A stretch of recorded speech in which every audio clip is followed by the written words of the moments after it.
당신이 오순영의 친오빠 오순철입니까? 백현우는 윤은성과 모슬이에게 넘어간 회사를 되찾기 위해 법무팀 사무실에 앉아서 머리를 싸매고 고민하고 있었습니다. 홍만대의 주식이 모슬이에게 홀라당 넘어감에 따라 이제 절대적인 주식 숫자로 저들을 끌어내는 건 거의 불가능하게 되어버렸으니 백현우에게 남아있는 카드는 윤은성과 모슬이가 저지른 범죄를 밝히는 것뿐이었어요. 현재 퀸즈그룹을 실질적으로 장악하고 있는 사람은 윤은성이기 때문에 윤은성부터 끌어내는 것이 순서였지만 윤은성의 경우 양부모가 의문의 사고로 죽었던 사건에 깊은 관련이 있을지도 모른다는 정황만 있었지 실질적인 증거가 없었잖아요. 게다가 양부모 사망 사건은 한국이 아닌 미국에서 일어난 일이기도 하고 사건이 일어난 후로 세월이 많이 지나버렸던 탓에 사실상 조사하는 것이 어려운 상태였습니다. 따라서 백현우는 윤은성의 범죄를 밝히는 것을 제쳐두고 가장 먼저 모슬이를 타겟으로 잡았죠. 이미 다른 사람의 신분을 훔쳤다는 게 명백하게 밝혀졌고 진짜 모슬이가 사망한 시점과 오순영이 사망한 시점이 완벽하게 똑같았기 때문에 진짜 모슬이의 사망과 관련된 진실을 파헤치는 것이 급선무라고 생각했는데요. 하지만 이 사건 역시 한국에서 일어난 사건이긴 하지만 시간상으로 30년이 훌쩍 지나버린 사건이라서 백현우가 혼자 사건을 캐보는 게 거의 불가능했어요. 지금처럼 블랙박스가 보편화된 시절도 아니고 그렇다고 CCTV가 있던 시절도 아닌데 경찰도 아닌 백현우가 해볼 수 있는 것이 뭐가 있겠어요. 결국 또다시 난관에 봉착하고 깊은 한숨을 내쉬는 백현우. 그런데 바로 그때 백현우의 시야에 한 사람의 이름이 들어옵니다. 그 사람은 바로 오순영의 친오빠 오순철이었는데요. 그래 맞아. 아니 왜 이 사람을 생각하지 못했지?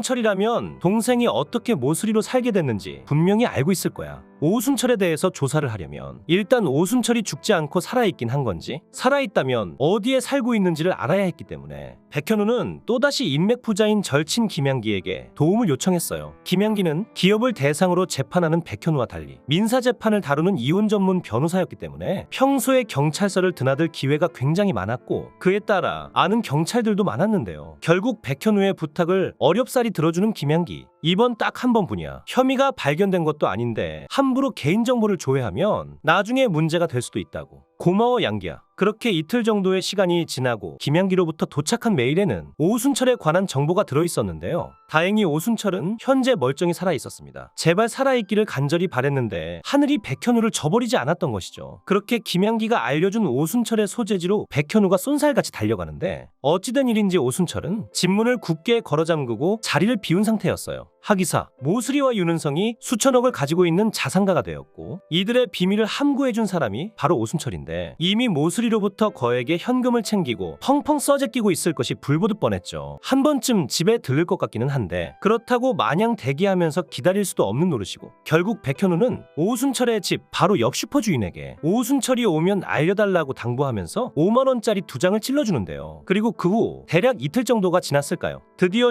슈퍼주인으로부터 오순철이 집에 들어왔다는 연락을 받게 됩니다. 오순철 씨가 왔다고요? 정말 감사합니다. 백현우는 어쩌면 마지막 기회가 될 수도 있다고 생각하면서 하던 일을 내팽개치고 불이 나게 오순철이 있는 곳으로 달려갔어요. 평소 느릿느릿 서행을 하던 백현우였지만 이날만큼은 홍혜인에게 퀸즈를 되돌려주겠다는 일념으로 과소까지 하는데요. 그렇게 도착한 오순철의 집에는 다행히 오순철이 아직도 머무르고 있었습니다. 오순철 씨 맞으시죠? 제가 오순철인데 누구시죠? 오순영 씨에 관해 몇 가지 물어보고 싶은 게 있어서 왔습니다. 그러자 이상함을 감지했는지 갑자기 도망가기 시작하는 오순철. 백현우가 필사적으로 막으려 해봤지만 작정하고 도망가는 오순철을 잡기란 좀처럼 쉬운 일이 아니었고 결국 오순철을 허무하게 놓치는 백현우였는데요. 하지만 백현우에게 어쩌면 마지막 기회가 될 수도 있는데 이렇게 쉽게 오순철을 놓칠 만큼 백현우가 그렇게 호락호락한 사람은 아니었습니다. 오순철이 도망갈 것을 대비하여 이미 오순철의 차량에 GPS를 부착해뒀기 때문이죠. 그렇게 백현우는 GPS를 따라 집요하게 추적하여 기어코 오순철을 잡아내는 데 성공하는데요. 오순철 씨, 오순영 씨가 당신 동생인 거 다 알고 왔습니다. 오순영 씨가 모슬이의 이름을 훔치고 살아가고 있다는 것도 물론 알고 있고요. 다 알면서 왜 저를 찾아온 겁니까? 경찰에 바로 2사람을 신고할 수 있었지만 오순철 씨에게 먼저 기회를 드리려고 온 거예요. 저는 오순철 씨에게 관심이 없다고요. 오순철은 여기서 도망친다고 하더라도 경찰의 추적을 영원히 피할 수는 없다는 사실을 알고 있었기 때문에 결국 백현우의 집요한 압박에 굴복하여 30년 전에 일어났던 사건을 모두 실토하는데요. 그 내용은 다음과 같았어요. 오순영과 진짜 모슬이는 같은 59년생으로 원래는 친구 사이였습니다. 그런데 오순영은 친구였던 진짜 모슬이의 남편과 불륜을 저질렀고 이 사실을 눈치챈 진짜 모슬이는 오순영을 간통죄로 경찰에 신고했어요. 당연히 이 사건으로 두 사람의 사이는 남보다 못한 관계가 되어버렸고 오순영은 죄질이 나쁘다는 이유로 구속되어 감옥 생활까지 하게 되는데요. 그런데 진짜 문제는 따로 있었습니다. 그것은 바로 오순영이 진짜 모슬이의 남편과 부적절한 관계를 유지하면서 이 남자의 아이를 임신하게 된 거예요. 이 아이가 바로 지금의 윤은성이죠. 지금으로부터 30년 전이면 돈을 많이 주는 직장에 여자가 아니라 대부분 남자를 채용했기 때문에 오순영은 생활비를 대줄 남편이 있는 것도 아니고 혼자 윤은성을 양육해야 할 상황에 놓이면서 눈앞이 깜깜할 수밖에 없었는데요. 그래서 어쩔 수 없이 윤은성을 보육원에 버리는 선택을 한 것입니다. 언젠가는 반드시 데려오겠다고 다짐하면서 말이죠. 눈물을 머금고 아들을 보육원에 버리면서 자연스럽게 오순영의 마음속은 진짜 모슬이에 대한 분노로 가득 찬 상태였는데요. 그나마 다행스러운 것은 진짜 모슬이의 남편인 윤은성의 아빠가 여전히 오순영을 좋아하고 있었다는 사실입니다. 이제 두 사람의 불륜 관계가 만천하에 드러난 상황에서 굳이 진짜 모슬이의 눈치를 볼 필요가 없다는 생각이 들었죠. 결국 진짜 모슬이 남편의 도움을 얻어 오순영이 눈엣 가시 같던 진짜 모슬이를 산 절벽에서 밀어 죽여버린 것입니다. 하지만 진짜 모슬이가 실종됐다는 사실이 알려지면 오순영이 저지른 범행이 들통나는 건 시간 문제였기 때문에 결국 오순영은 진짜 모슬이가 죽은 날 자신이 죽은 걸로 감쪽같이 꾸미고 진짜 모슬이의 신분을 훔쳐서 지금까지 살고 있는 건데요. 하지만 불륜 상대였던 진짜 모슬이 남편 역시 경제력이 형편이 없었기 때문에 윤은성을 보육원에 보냈는데도 윤은성을 데려올 생각은 여전히 꿈도 꿀 수 없었죠. 이대로 가다간 평생 윤은성을 데려오지 못하는 상황이었는데요. 그런데 그러던 어느 날 보육원에 있는 윤은성을 보기 위해 오순영이 희망상록원에 들렀는데 바로 이날 오순영의 인생이 바뀌게 됩니다. 그 이유는 바로 그 당시 굴지의 기업으로 군림하던 퀸즈그룹의 회장 홍만대 회장을 목격했기 때문이죠. 오순영은 임자가 있는 남자를 꼬시는 건 이미 경험을 해봐서 자신이 있었기 때문에 홍만대를 보자마자 마음속으로 다짐했습니다. 저 남자를 내 사람으로 만들어서 이 지긋지긋한 가난에서 벗어나겠다고 말이죠. 그렇게 만난 두 사람의 악연이 오늘까지 이어졌고 지금과 같은 대참사가 나게 된 건데요. 하나만 묻겠습니다. 그럼 윤은성의 친아빠는 지금 어디 있죠?